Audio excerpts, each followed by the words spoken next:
Morning बच्चों, आज हम करते हैं क्लास 11th का एक्सरसाइज 7.3। परमुटेशन से रिलेटेड है एक्सरसाइज भी। तो ना question number first is how many 3 digit numbers can be formed by using the digits 1 to 9। मतलब कि हमें डिजिट्स दी हुई हैं 1 से लेकर 9 तक, हमें अंक दिए हुए हैं और हमें 3 डिजिट्स के नंबर बताने हैं कि कितने नंबर हम 3 अंकों की संख्याएं बना सकते हैं। और कंडीशन क्या है कि no digit should be repeated, कि कोई भी डिजिट कोई भी अंक हमें रिपीट नहीं करना है। तो 3 अंकों की संख्या बनानी है तो इन जनरल 3 प्लेस हो जाएंगे यहाँ पर, ये यूनिट प्लेस, टेंस प्लेस और 100 place.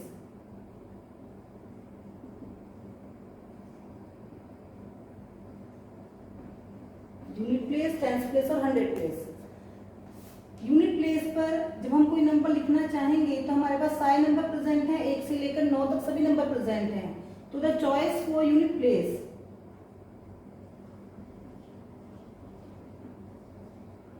The choice is for units place.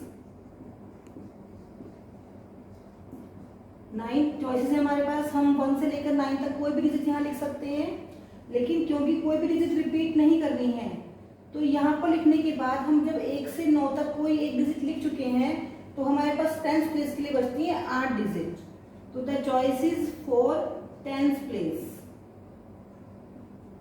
8 और the choice is for 100 place is 7। 9 digit में से एक डिजिट यहाँ लिख चुके हैं, एक डिजिट कम हो गई है तो अपने पास चॉइस बचती है 8 डिजिट्स की, कोई भी 8 डिजिट्स हैं। और फिर जब एक यहाँ पर भी लिख चुके हैं तो अपने पास बचती है 7 चॉइसेस। तो टोटल परमुटेशंस कितने हो जाएंगे, टोटल नंबर्स कितने हो जाएंगे हमारे पास 9 मल्टीप्लाई 8 मल्टीप्लाई 7 और इनकी मल्टीप्लाई आएगी 504। तो इसका मतलब कि 1 से लेकर 9 तक के अंकों से हम 504 संख्याएं बना सकते हैं जो 3 अंकों की संख्या होगी। Now the question number 2 is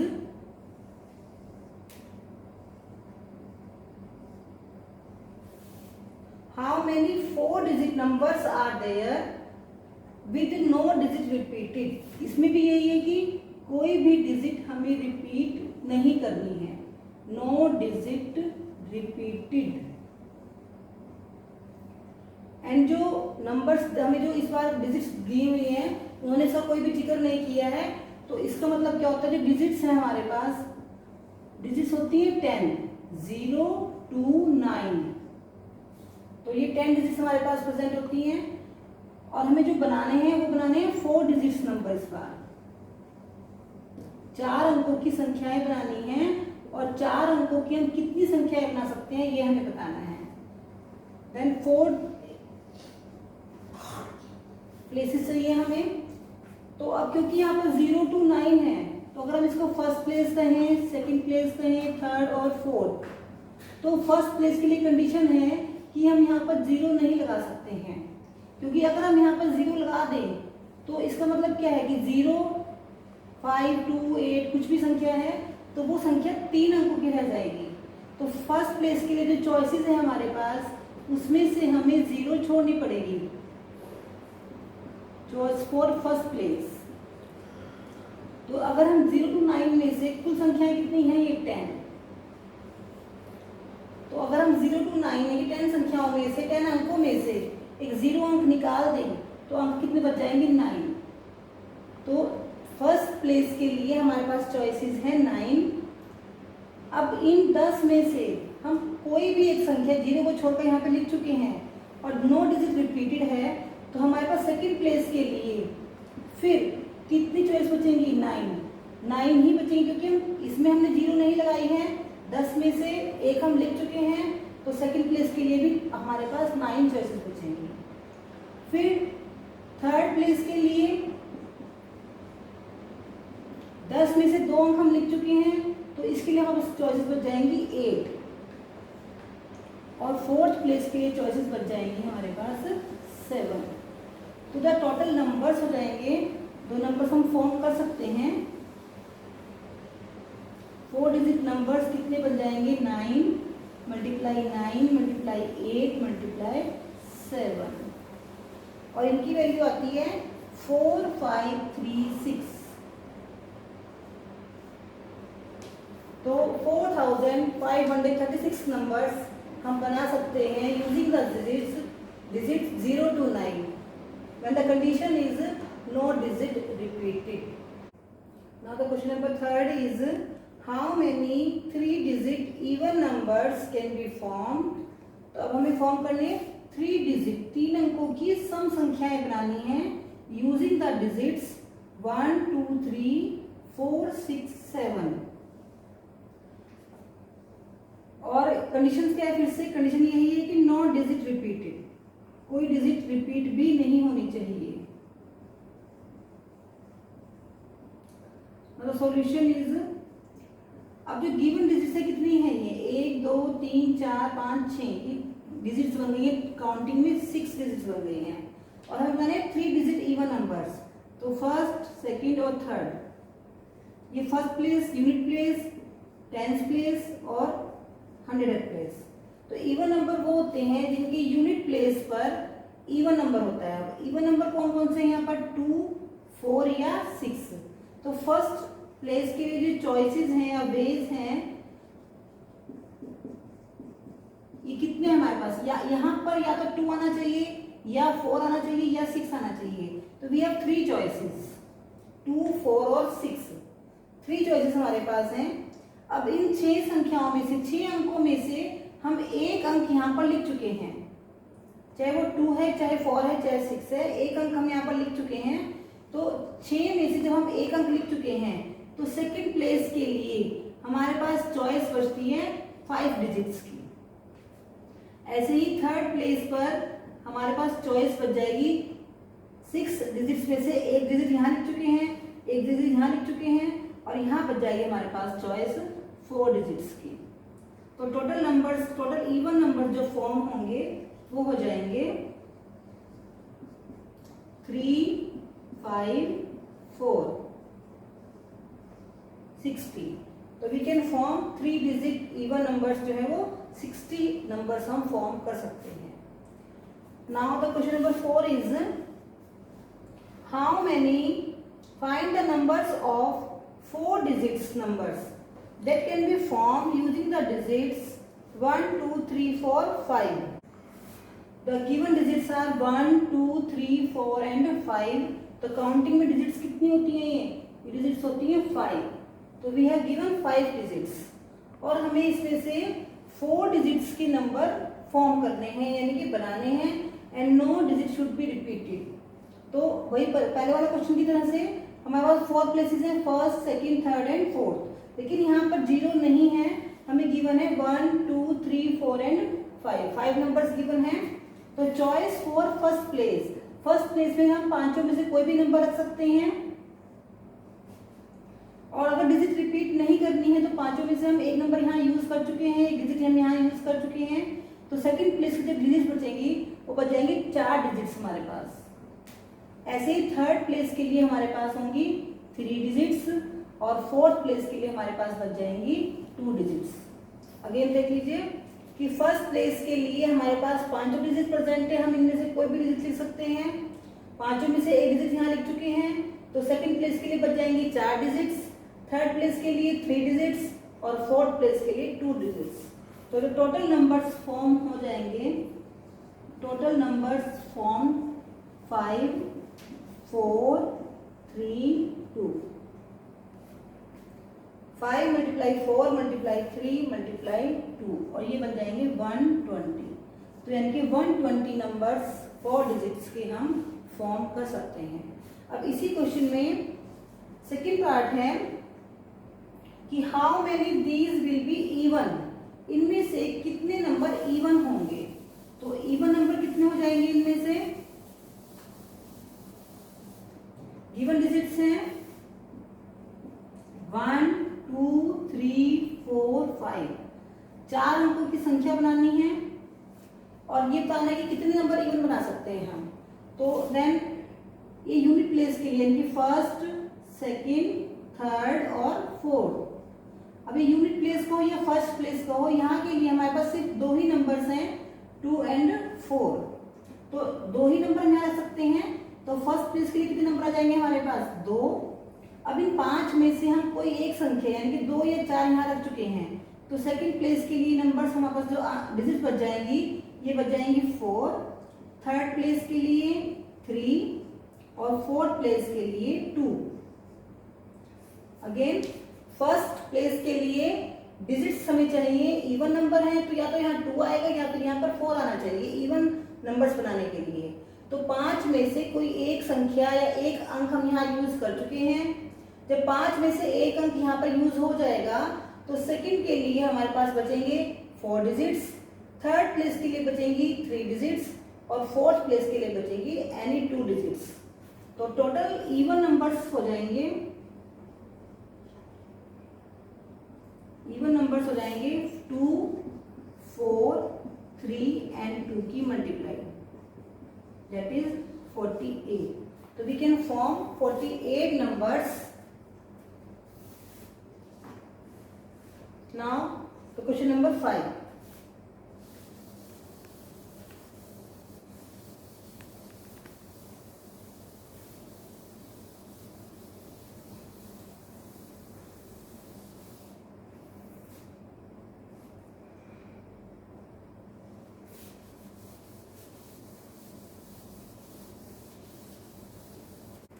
Now we start question number 5, and the question number 5 is from a committee of 8 persons, in how many ways we choose a chairperson and a vice chairman, a chairman and a vice chairman, assuming one person cannot hold more than one position। तो given है हमारे पास 8 persons,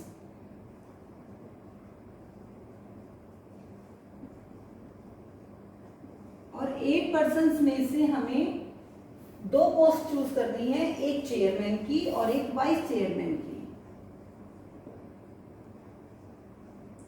और एक vice chairman की। तो जो हम chairman की पोस्ट के लिए पर्सन्स चूज करेंगे तो कितने पर्सन्स प्रेजेंट है हमारे पास, कितनी चॉइसेस है हमारे पास 8। अब 8 पर्सन्स में से जब एक पर्सन चेयरमैन बन जाएगा तो वाइस चेयरमैन बनाने के लिए हमारे पास कितने पर्सन बच जाते हैं 7, यानी कि जो टोटल नंबर ऑफ चॉइसेस हो जाएंगे हमारे पास, टोटल नंबर ऑफ वेज हो जाएंगे, डिफरेंट वेज हो जाएंगे, तो वो क्या हो जाएंगे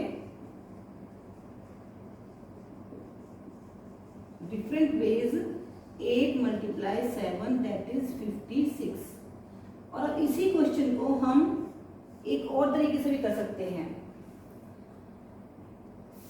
ये टॉपिक है आपका परमुटेशंस। अकोमोडेशन का मतलब होता है अरेंजमेंट, यानी कि अगर हमें गिवन n ऑब्जेक्ट्स में से r ऑब्जेक्ट्स चूज करने हैं, n ऑब्जेक्ट्स में से अगर हमें r ऑब्जेक्ट्स चूज करने हैं तो उसके लिए एक फॉर्मूला होता है NPR।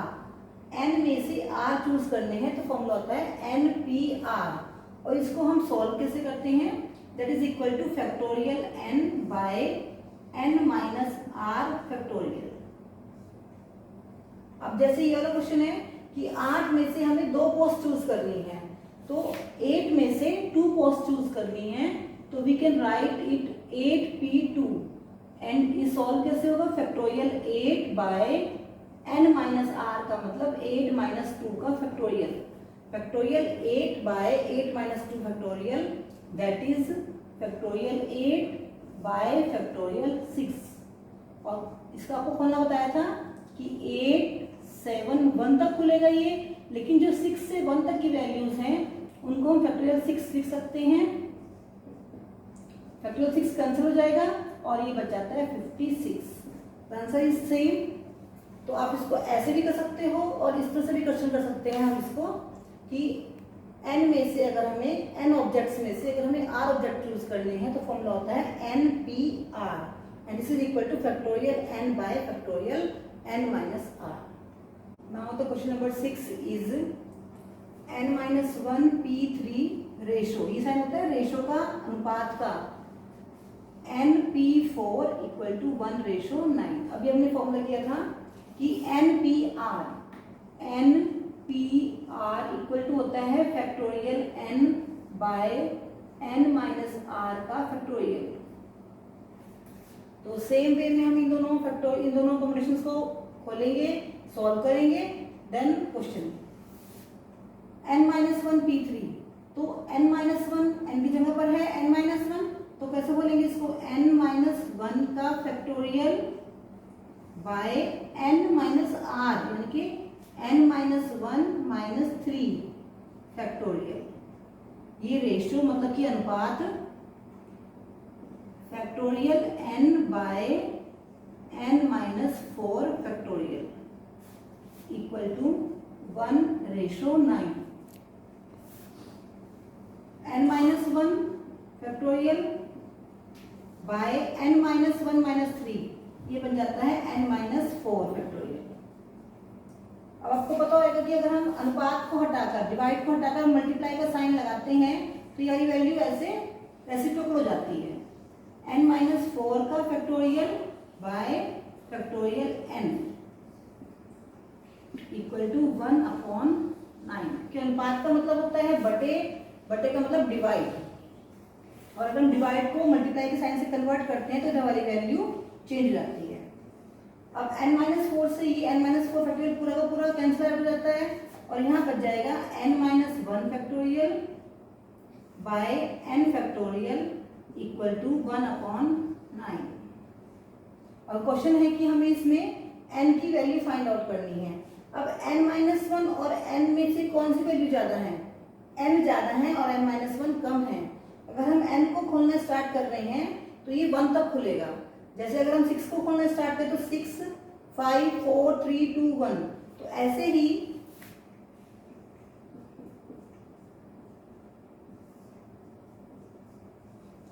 अगर हम इस n को खोलना स्टार्ट करते हैं तो क्या आएगा? n आ जाएगा, n के साथ आएगा फिर n-1 और फिर आएगा n-2, n-3 अप टू 1 तक आएगा। तो उसको हम सकते हैं कि n इंटू n-1 का फैक्टोरियल। अब n-1 का फैक्टोरियल कैंसिल हो जाता है और ये बच जाएगा 1/n equal to 1/9। Cross multiply करोगे आप तो n की वैल्यू मिल जाती है आपको 9। पहले n-1 p3 को सोल्व करोगे, factorial n-1 bye n-1 - 3 ratio मतलब अनुपात फैक्टोरियल n बाय n-4 का फैक्टोरियल। ये भी n-4 बन जाएगा, n-1 - 3 n-4। अनुपात को अगर मल्टीप्लाई में कन्वर्ट करते हैं तो यही वैल्यू ऐसे उल्टी हो जाती है, तो ये चल जाएगी वैल्यू ऊपर और ये चलेगी नीचे, हर में n-4 bye n। n-4 factorial cancel हो जाता है और ये बच जाएगा n-1 by n factorial. Factorial n बड़ी वैल्यू है जिसको खोलना स्टार्ट करेंगे। n के बाद आएगा एक कम वैल्यू n-1, तो ऊपर यही है तो हम इसको फैक्टोरियल यहीं पर लगा देते हैं, ये कैंसिल हो जाता है। 1/n equal to 1/9 and the n की वैल्यू रहती है n इज इक्वल टू 9। बच्चों इस वीडियो के साथ आपको एक और लिंक दिया जाएगा जिसमें आपको बोर्ड पे जो क्वेश्चंस किए गए हैं इन सब का सॉल्यूशन जो किया गया है वो सब आपको क्वेश्चन किए हुए मिल जाएंगे, और साथ ही आपको जो बुक में क्वेश्चंस है जिनके पास एनसीईआरटी की बुक नहीं है उन क्वेश्चंस की भी फोटो आपको मिल जाएगी।